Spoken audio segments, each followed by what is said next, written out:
Hello and welcome to Twilight European Network here in Kilkenny, Studio 10. Over the last couple of shows, you've been seeing where we've been discussing communicating the EU. And that is basically when we joined the European Union in 1972, all the way up to today. Now, one of the most important aspects of the European Union is what do our young people think it is. So today, we're here in the podcast studio that is part of the Twilight Youth Inclusion Group. And our guest, Mikolas, if you'd like to introduce yourself to our viewers. Hello, my name is Mikolas. I'm a 17-year-old student from Poland, originally from Poland. I live in Ireland. This is my 14th year now, and it's a pleasure to be here. Now, the idea, we'll say with yourself, Mikolas, I know that you've got a very strong interest in the political science and how we do politically. What do you see the future for our young people in that sphere, from a political point of view?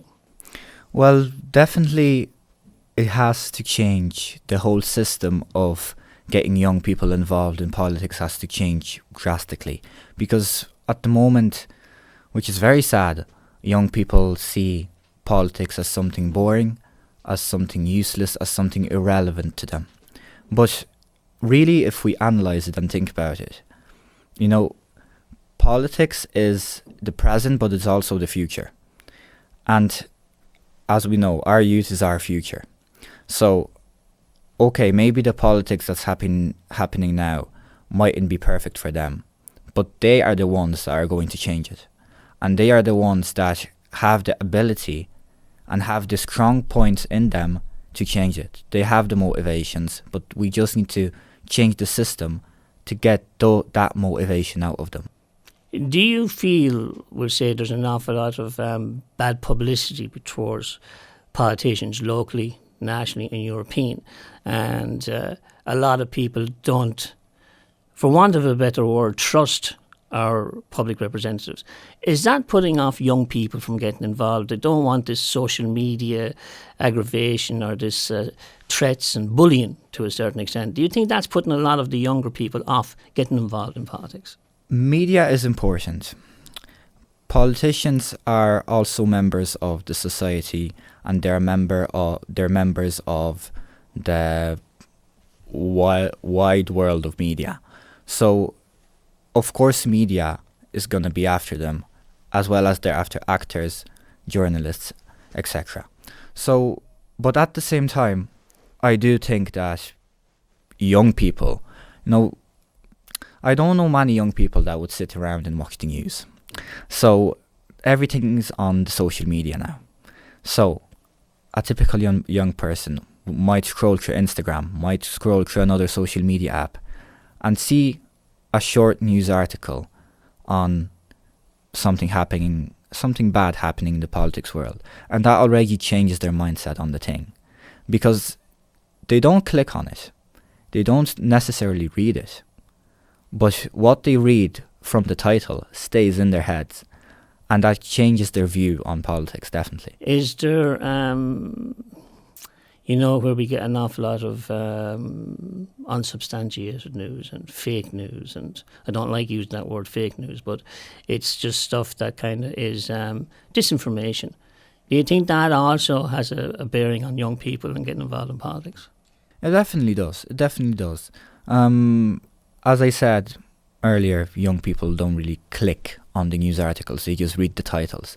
So if the title is catchy, and that's what kind of disinformation does, they make the title catchy for people to read the title and get a view and an opinion on the topic. But, I have a strong interest in politics. And my interest in the topic has been developing for a number of years. And at the start, I was getting a lot of fake news and a lot of disinformation coming from social media. And as I was developing in that kind of interest stage, right now I'm at the point where I know what's the fake media and what's the true media that I can read, that I can watch, that I can listen to, and get my views upon that. Let's call it as it is. You would be a unique in your age group that you've looked at politics as a possible even career choice, or the political scientist side of it. You mentioned where it started, but what triggered it? What was kind of saying, yeah, that's something that I'd like to get involved in? Because it is, most of them are probably looking at they want to be an engineer or they want to be a school teacher or whatever. But you've picked an important part of society, and politics is, right? What triggered it? What triggered it in your younger age? Now, there wasn't a certain thing that would trigger it. It was a kind of process. In the last year or two, I have been getting a strong interest in simply helping people. In simply helping people, working for the community, working for the society. And with joining Twilight Community Group Kilkenny, that also helped, because I got the understanding of how to help people, of how to give that helping hand to someone that needs it, without maybe making things even worse for them. And, for me, politics is about working for the people, working for the community, working for the society. People think of it as money. People think of it as power. I think of it as help. I think of it as community, inclusion. Because if we exclude free people from the society, like in my own native country, Poland, right now, what is happening in Poland now, for me, just hurts me. Seeing all the people having to cry because of who they love, because of who they are. It hits me, it strikes me. It's just, I don't understand it. I don't understand what's happening. And I have been getting that kind of thought in my head. You have to change it. You have to change it. Do you think we're actually talking there about our project that we do here, David, and the LGBTQAI plus programs, and do you think that's a generational thing? That our older, we'll say our parents and grandparents, they just can't understand the concept of LGBT? I think it's more to do with education. Right. More to do with education and getting a better understanding of the topic. Because it's easy for all of us to put labels on people. It's easy for all of us to, toss up into our head. We meet someone on the street and already we think we have an understanding of what kind of person they are, but really we don't know them. And that's the problem. Because we, as a society, we don't know how to properly think of people. We meet someone and we judge them. We meet someone and we put a label on them. Labels were made for us, the future generation, and I'm linking this with the generation question. The labels were made for us, the future generation, to pull off the labels and bring inclusion into the world. Very good. And we say, from a young person's point of view, right? And we bring it around to the European Union itself. What do you think the European Union has brought to you in your life? We say, for example, you're doing a lot of work with the TYI here. Yes. Okay, so, what are the benefits that you've seen from the European Union to what you do here? Definitely, with TYI, the youth inclusion group that I created here at Twilight, the European Union has been a great help. I'm not going to lie, with the money aspect, with the funding, with the grants, that has been a great help. But also I look at the European Union as an inspiration in some way. Because for me, a young person, European Union now is an ideal concept of what every country should look like. Taking the inclusive part, taking the understanding part, the support part, making every country equal and making every person equal. Because at the end of the day, no matter of our sexual orientation, of our ethnicity, of our nationality, we're all people. At the end of the day, we are all people. We all walk on the same grass. We all walk on the same corridors, on the same fields. And that's just the problem with the labels. And I see that the European Union is fighting the labels, which is really good. And then we'll say, if you move it into the next 5-10 years, what do you see the European Union should be doing for you and your friends and your generation? In my opinion, the most important thing to get young people involved is limit the voting age from 18 to 16. Because young people at that age already have a great sense of understanding what is happening around them in the world. Especially now in the modern world, where in the 21st century, where we have access to everything. We have access to all sources, all books, all newsletters, all kind of sources of information, non-biased sources of information, where we can get the knowledge. And that's something, so limiting the age from 18 to 16 on voting rights for young people, I think would be important. Okay, I'm just going to be the devil's advocate here now, okay? Are most 16-year-olds mature enough? They definitely have the ability to be mature enough. Would any of them, what we've seen in recent years, we've seen it in recent weeks actually, where if the young people get together, and because a lot of the voting is done and they are experts on IT and all the websites, they can create a protest vote. And they can create something that is lopsided. I'm going to give you a classic example.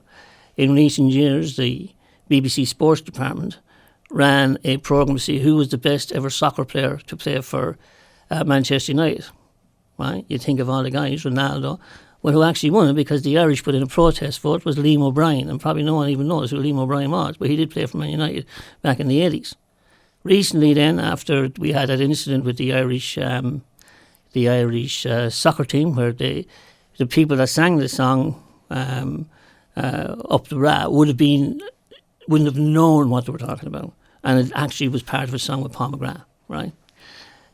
But the following week, the number one song in the BBC charts was A Nation Once Again by the Wolf Tones, a protest vote, which is mostly people around the 16-year age. Could that happen if you gave them the vote in Europe, that you might get a protest vote in Europe that would affect and lopside the whole thing going forward? That could happen. How do we avoid that from happening? It could happen, but at the same time, we live in a democracy. We live in a democracy. And in a democracy, the majority wins. So, if the majority of the votes, no matter if the votes are from 16-year-olds or 50-year-olds, if the majority of the votes says this, then this is what we choose with democracy. So, by putting young people in that situation where, as you're saying, it can affect the future of the EU going forward, that's certainly not helping with getting them involved. That is something that can happen, okay? But we'll say from your own point of view, right, your interest in politics, do you see yourself, we'll say, running for local elections in the future, maybe even progressing on to Dáil Éireann, and then maybe MEP? Are they the kind of things, the career line that you'd like to take? Whenever someone asks me this question, I always say my ambitions aren't so high to be a member of the Dáil. I want to get into politics to help people. No matter if it's locally, if it's nationally or internationally, the people will decide. If people decide that I'm the one that can be trusted to go forward, then I'll go forward for the people. Right now, I would be interested definitely in running for a local election to become a county council member and help and focus on the young people especially. I was thinking of creating a youth council in Kilkenny where members of school councils in all schools would make a local council in Kilkenny and work on the youth side of the society in Kilkenny along with the proper county council, with the help of the mayor. And I would also like to help people coming from different nationalities, different ethnicities, coming into Kilkenny, giving them a fresh start. And of course, the lovely Irish people that we have here in town. Well, okay, as you know, that would be something that we would be interested in as well, doing witches. But finally, if I was to say to you, where will you be in 10 years' time if I was coming along to interview you again? In an optimistic way, Dáil Heron. In a realist way, probably working somewhere here in Kilkenny and after hours helping people. Very good, Nicholas. It was very interesting. As I say, you do have a good future again. As I know that we've been able to organise a trip to the Dáil with our local TD, John McGuinness. Yes. And wish you the best of luck in the future. Thank you very much. And thank you for talking to us today. Thank you for having me. That was Mikolas, and that will be part of our Communicating the EU, where we were discussing what it is and what the European Union means to our younger generation, what their ambitions are, and what they believe the European Union has done for them today. And stay tuned, because we will have more programmes. And finally, thank you very much for watching Twilight Studio 10, broadcasting from Kilkenny.